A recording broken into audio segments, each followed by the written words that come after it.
Hey people, see it's Saturday morning, but I'm all dressed and ready, and like as in I just attended this 1 hour meditation program by this Japanese healing group called Happy Science, and today's topic for meditation was connecting with our guardian angels.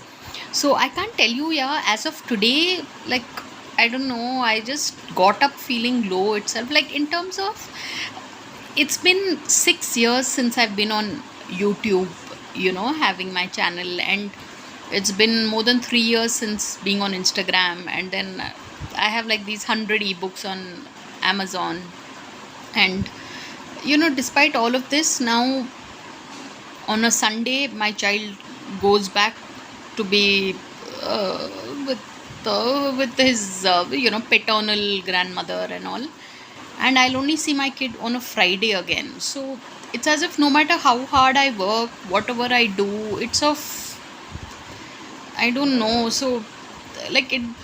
So today, when the topic of connecting with your guardian angel, there are times we need answers. Yeah, we want to know why, what certain. I mean,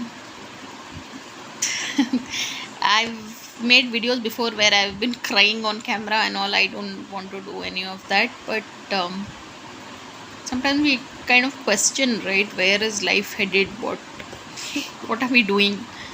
But truly, people, if you all want to really open your minds and all, you all should. Happy Science is this Japanese healing group. So if anyone is interested, do get in touch. I can send you all this link that they send me every Saturday from 9 to 10 they have this meditation session, and apparently every day they have it at 6:30 in the morning. But yeah, Happy Science it is. Normally I've never not shared something so personal, but you folks have been my friends, yeah, my YouTube friends. So yeah, I should continue meditating, and no matter what, don't ever give up. So yeah, the thought for the day, that is. So on that note, thanks for watching, and please subscribe.